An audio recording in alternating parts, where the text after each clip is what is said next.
los escondrijos del alma de la gran andaluza hay inesperados recursos que la definen como una personalidad dotada de 1000 facetas.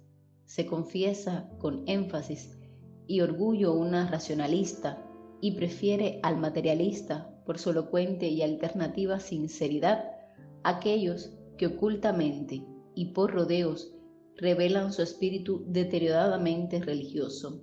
No se muestra favorable a los místicos que exhiben su ideología por imitación. Cuando las tardes caían, recordando lo que dijo el maestro de Nazaret, elevaba a lo alto sus oraciones, rogando asistencia al mundo espiritual en la soledad de su cuarto, cuando su alma vibraba fuertemente después de experimentar el diapasón de la compasión o de la alegría. Tomaba su pluma y grababa sus impresiones, y se exaltaba su imaginación, su voluntad. Sus deseos la llevaban a un transporte y de éste al mundo espiritual. Fue en estos trances que obtuvo la comunicación del Padre Germán. Es un espíritu de elección, capaz de disipar dudas, dar consejos, sugerir soluciones y explicar lo que parecía enigmático. Y así que colecciona los artículos de Concepción Arenal, comentando aspectos que corresponden a una acertada pintura de la mujer de su época, valiéndose de su libro La mujer del porvenir. Las ideas de Amalia no difieren de las opiniones de Arenal, cuando ésta reclama para la mujer todos los derechos civiles, de modo que tenga habilitación para ejercer las profesiones que no repugnen a su natural fragilidad. Reclama el derecho al cariño y los que fue establecido por la naturaleza. Rechazaba la independencia apoyada en leyes injustas, en costumbres inmorales o absurdas a la pobreza o la miseria de quien no tiene medios de ganar su subsistencia. Quiere la independencia, la dignidad, la liberación moral y digna de un ser racional y responsable, aunque reconozca que la felicidad de la mujer no está en la independencia y sí en el cariño. Conforme ame y sea amada, así cederá a sus esfuerzos para complacer a su marido, al padre y a los hijos. Propugnaba a la gran escritora española por la docilidad de la maternidad. Para ella la mujer debía ser una dulce madre, una dulce compañera e hija, ante todo.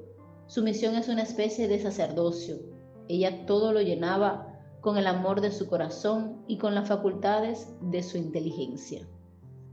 Al volver a su estado normal, ahí estaban las hojas cargadas de gruesas y apretadas letras, componiendo el próximo capítulo para su exigente revista. No se sabe si Amalia alguna vez enamoró la gloria, si irguió los ojos para las estrellas de la celebridad, suspirando por conseguir un lugar, por pequeño que fuese, en el gran número literario. Las páginas de La Luz fueron testimonio de sus inquietudes, sin embargo nada clara en ese sentido. Muchas traen trabajos en números consecutivos, teniendo el carácter de una novela o de un cuento. Mientras tanto, su espíritu de análisis, su sentido crítico, agudo, en las observaciones del hombre y de la vida, tuvo ejemplo por lecciones, como si ella estuviese deseosa de no desviarse de la senda en la cual las circunstancias la habían colocado particularmente, con destino bien definido.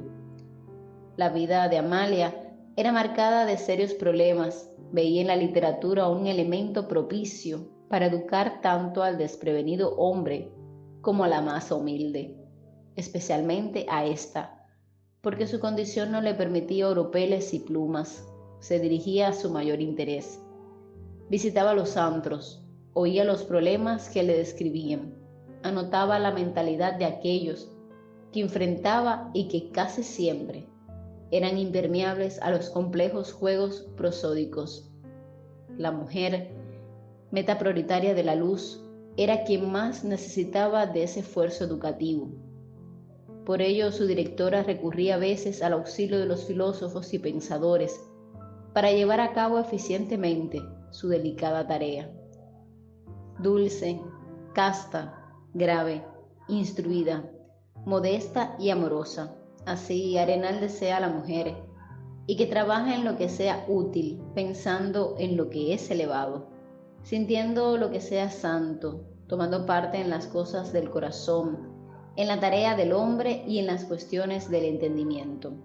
Al transcribir los conceptos del libro de Arenal, parece tenerlos siempre a mano, pues puede ser considerado hasta cierto punto un norte que le conducía en la tarea llevada a efecto en sus actividades, llevadas a campo espírita. De esta forma, se enciende su genio y vuelve a las inquietudes personales en sus páginas, que se enriquecen de consideraciones a propósitos, hasta componer una editorial para un nuevo número de La Luz. Instruirse, moralizarse y engrandecerse es lo que necesita la mujer, sustenta Amalia, pues la mujer de nuestros días se empequeñece, se contenta con poco, se asemeja a los primitivos salvajes que se entretenían con las pequeñas bagatelas. Seguir el exagerado capricho de la moda la enloqueció al punto de adornarse incluso con atavíos ridículos. Toda la cuestión es seguir la moda sin mirar el color ni la forma de los vestidos, que mejor se adapten a su figura y a su edad.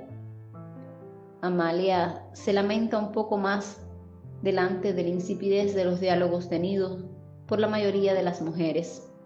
Hablan de ropas, comentan la vida ajena, se quejan del servicio y de la carestía de la vida.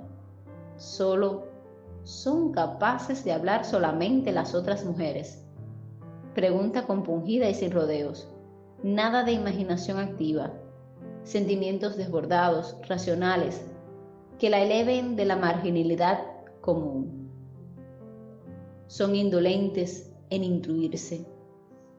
Adoran los esplendores de la ciencia, pero si la sustenta con el enorme número de páginas de un libro que les es ofrecido para que se documenten de qué se trata y las asombra, tiene horror al estudio, dice, y son favorables a la educación descuidada.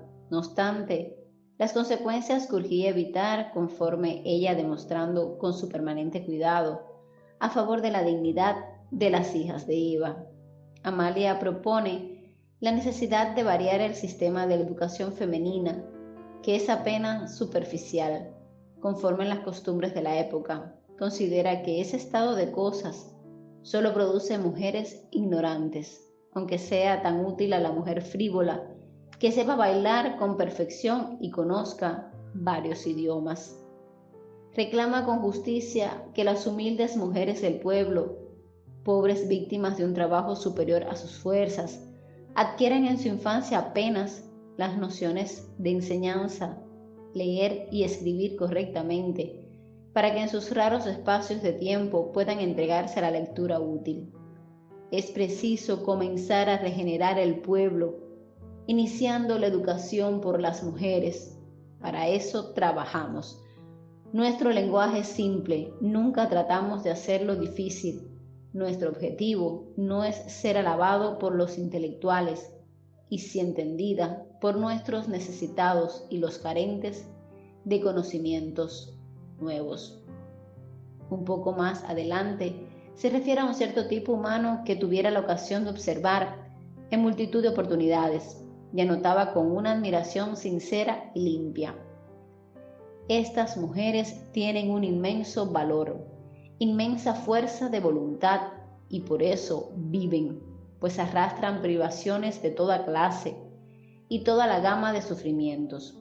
No habrá escritores en las escuelas espíritas que les hablen de Dios y de la vida eterna del espíritu, pues ellas serían las primeras en comprender el porqué de los sufrimientos para la ley de reencarnación. Lo que más sufren son los más necesitados de los efluvios benéficos de la verdad. Ese objetivo, esa meta, ese ferviente deseo es lo que motiva su pluma y lo que le valió el calificativo que le dieron espíritu, el cual le asistía en todo momento, el padre Germán, que la denominaba la cronista de los pobres.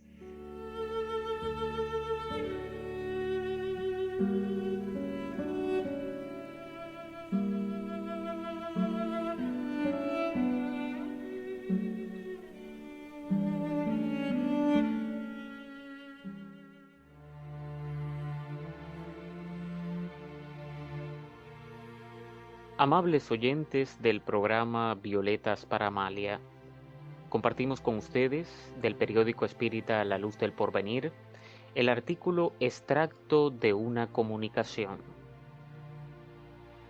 En uso del libre albedrío que tiene cada individuo, nosotros hemos aceptado del espiritismo todas las manifestaciones y procedimientos de muy buen grado, menos el hacer caridad a los espíritus. Sin poderlo remediar, cada vez que vemos a un médium hacer visajes y contorsiones, lanzando maldiciones espeluznantes, dominado por un espíritu en sufrimiento, se apodera de nosotros tal contrariedad que huimos de presenciar tales escenas, de escuchar los diálogos que se entablan entre el presidente del grupo o del centro que se dedica a hacer caridad a los espíritus.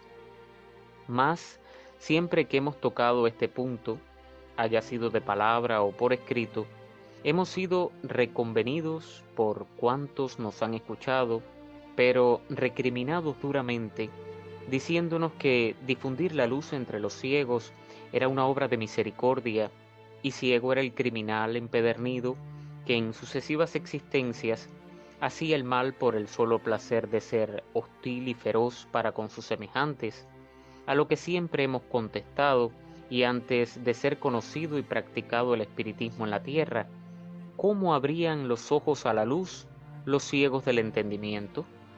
Cuando no había médiums a quien molestar y entretener, ¿por qué estos no habían adquirido el menor desarrollo? ¿Qué hacía Dios con aquellos desventurados? ¿Los dejaba sumergidos en las tinieblas? Esto no parece posible porque las leyes divinas son de toda eternidad, y a Él no se le ocurrirá hoy lo que no pensó ayer. Por consiguiente, los espíritus en el espacio siempre habrán tenido guías y protectores que le habrán enseñado el camino del arrepentimiento y los medios más oportunos para salir del caos del dolor. Y además, ¿qué papel representa en el universo la humanidad terrena? ¿Qué virtudes atesoran los habitantes del planeta Tierra? ¿Qué grados de progreso les hace marcar en la historia de los siglos los hechos más culminantes de su vida? Triste y vergonzoso es confesarlo, pero en todos los tiempos se han sostenido una lucha titánica y fratricida, el fuerte dominando al débil, y éste empleando la astucia y todas las malas artes para vengarse de su opresor. No ha habido redentor en la tierra que no haya sido crucificado, no ha habido sabio que no haya sido objeto de ludibrio para sus semejantes en el cuerpo, mas no en la inteligencia. Todos los grandes inventos han sido bautizados con las amargas lágrimas de su inventor. Toda religión, todo principio de moral, ha sido maleado y explotado por la ambición insaciable del hombre. Todos los imperios más poderosos han levantado su odio sobre montañas de cadáveres. Los políticos eminentes, los que sostienen en sus tronos a los césares, no son otra cosa que mercaderes de coronas. En la tierra hasta el amor es un cambio de egoísmo, y estos espíritus que viven en continua turbación, en uno de los mundos de peores condiciones que pueblan los espacios, son los engañados, son los elegidos para dar la luz a los que no tienen la camisa de fuerza de nuestra grosera envoltura. Hemos de instruir a los que están más libres que nosotros. El espiritismo indudablemente tiene aún muchos puntos oscuros, y uno de ellos ha sido y es para nosotros el hacer caridad a los espíritus. Pero como siempre hemos tratado semejante cuestión, hemos adquirido enemigos y hemos sido objetos de agrias censuras, hemos concluido por decir: ruede la bola, estudiemos y algún día se sabrá la verdad. Así las cosas, hemos seguido asistiendo a las sesiones espiritistas del Círculo de Buena Nueva, en el cual en 12 años que venimos estudiando las comunicaciones que da un buen medium parlante, nunca afortunadamente este ha servido de instrumento o de intermediario a espíritus en sufrimiento. Sus comunicaciones sencillas y dulces las unas, filosóficas y profundas las otras, han sido un curso de moral racionalista, digno de ser estudiado y archivado en la biblioteca del hombre más sabio, pero careciendo de taquígrafos, nada han quedado de tan buenas lecciones, más que alguna que otra historia que hemos recogido en fragmentos, o el extracto de alguna comunicación cuyo asunto nos pareciera digno de ser estudiado y comentado detenidamente. Y a este género de comunicaciones pertenece la que oímos el 22 de julio último, la que hubiéramos querido que la hubiesen escuchado todos los espiritistas de la tierra, porque el espíritu que se comunicó dijo grandes y profundas verdades, y tanto nos impresionaron sus palabras que le pedimos que nos inspirara para trasladar al papel alguno de sus conceptos, y aunque muy imperfectamente, haremos el extracto de un discurso, quizá el más notable y de mayor trascendencia que hemos oído sobre espiritismo. Dijo así el espíritu: hermanos míos, voy a tocar un tema que ha sido muy discutido, que ha levantado gran polvareda entre los espiritistas, y este se reduce a hacer una pregunta sencillísima. ¿Es útil? ¿Es conveniente hacer caridad a los espíritus? ¿Qué son los espíritus para los terrenales? Seres invisibles que se comunican con determinadas personas, las cuales tienen condiciones medianímicas apropiadas para recibir de distintas maneras el pensamiento y la voluntad de los que un día habitaron la tierra. ¿Podéis responder de su identidad? No.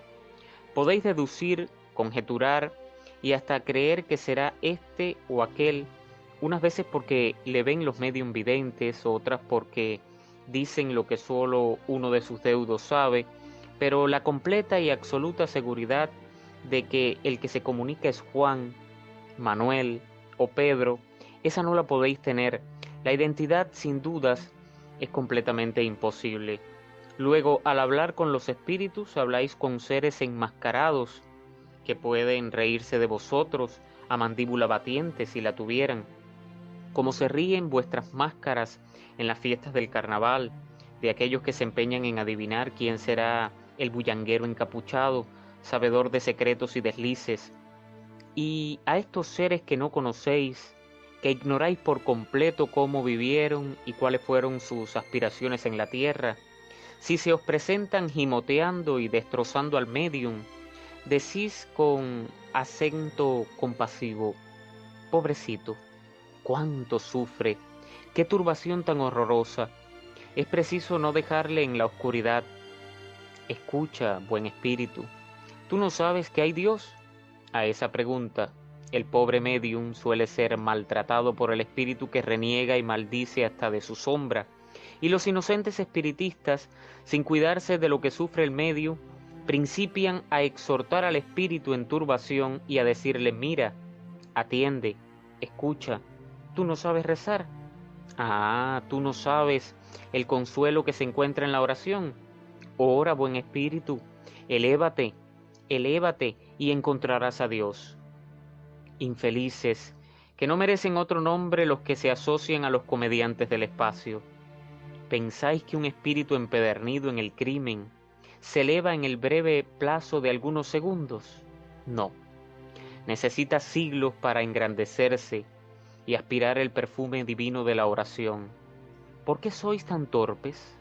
¿Por qué no estudiáis en vuestra propia vida? En vuestra misma familia no faltará un ser más descreído que vosotros, que se ría de vuestras creencias y al que predicáis continuamente para que entre en el redil. ¿Y cuántas veces después de escucharos os dice con la mayor indiferencia: bueno, allá veremos? Y a su vez aprovecha la ocasión que cree más propicia para ridiculizaros y atraeros a su escepticismo, sin que vuestro trabajo obtenga más fruto que el que alcanzar pudiera un misionero predicando en un desierto día tras día. Vosotros mismos, si os miráis sin usar el anteojo del amor propio, reconoceréis que de 100 defectos solo os habréis despojado por completo de uno, después de estudiar años y años el aforismo de la moral eterna: no hagas a otro lo que no quieras para ti. Ahora bien, ¿cómo queréis, pobres ciegos de entendimiento, que los criminales se rediman en un segundo si vosotros sin serlo tardaréis muchos siglos en redimiros? Redimir. He aquí la eterna monomanía de la humanidad, pero siempre queréis redimir a los que están más lejos, olvidándose de vosotros mismos y luego de aquellos que llamáis salvajes y que habitan en regiones de las cuales aún no habéis puesto vuestra planta. Tanto como tenéis que hacer aún en este planeta, tanto como tenéis que colonizar, tanto como tenéis que aprender para enseñar e instruir a las masas embrutecidas por la barbarie de la ignorancia, y perdéis un tiempo precioso ridiculizando al espiritismo, convirtiendo un estudio serio y profundo en irrisible pantomima, en comedia, que por vuestra torpeza puede muy bien convertirse en tragedia. ¿Queréis hacer caridad a los espíritus? Comenzad por vosotros mismos, moralizando vuestras costumbres y dulcificando vuestros sentimientos, engrandeciendo vuestros ideales y sublimando todas vuestras aspiraciones, siendo modelos acabados de mansedumbre y de templanza. Esa es la mejor caridad que podéis hacer a los que os necesitan. No levantéis un nuevo monumento a la superstición. No hagáis del espiritismo una farsa indigna entre los miserables de arriba y los imbéciles de abajo. Aprovechad mejor el tiempo estudiando, que nada sabéis todavía del mundo de los espíritus, pues solo sabéis que el alma no muere, pero ignoráis en las condiciones que se encuentra, pues en vuestras afirmaciones todo es hipotético. Os pondré un ejemplo sencillo. ¿Saben los hombres honrados lo que pasa dentro de los presidios? No. Acuden a ver a los confinados, les aconsejan, les exhortan, y sus palabras resuenan en los oídos de los penados como una música más o menos armoniosa, que al cesar la cadencia cesa la impresión.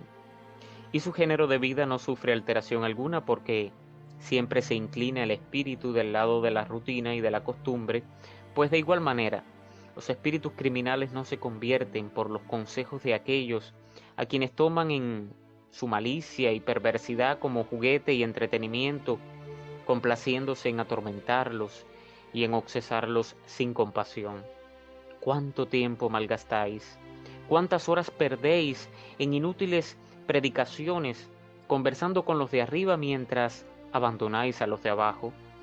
¿Creéis que os faltan en vuestro planeta espíritus en turbación? Miraos a vosotros y veréis que ocupáis el primer lugar entre los seres ofuscados. Estoy leyendo en vuestro pensamiento que se hace la siguiente pregunta: ¿todos los espíritus en sufrimiento que se comunican son unos impostores? ¿Todos engañan?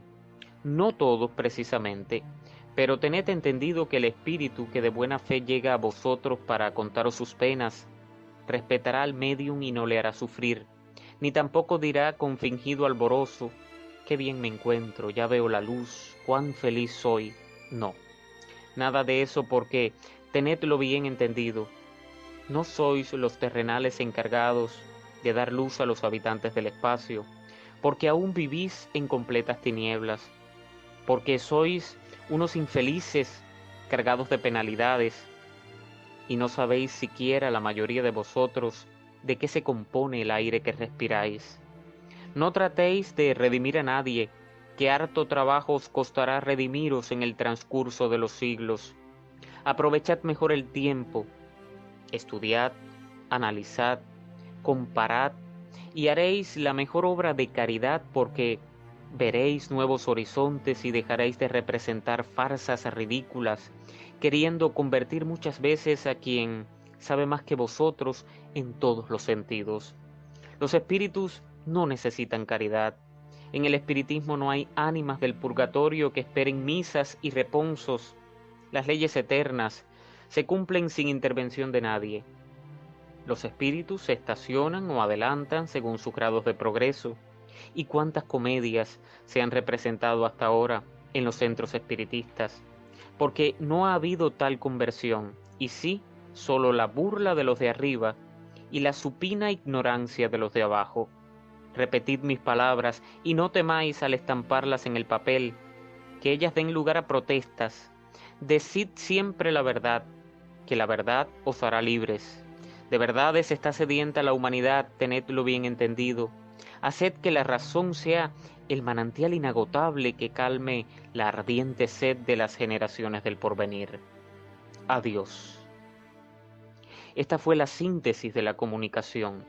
Su lenguaje fue correcto y elocuente, y harto sentimos no haber podido copiar fielmente sus menores palabras.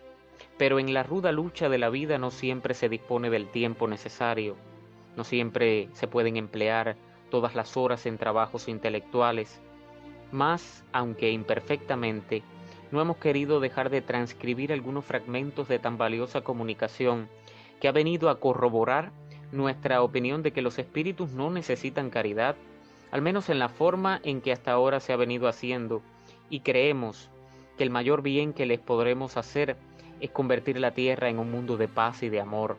Paz y amor que hasta el presente desconocemos, pues los terrenales no se quieren, no se aman, únicamente se toleran.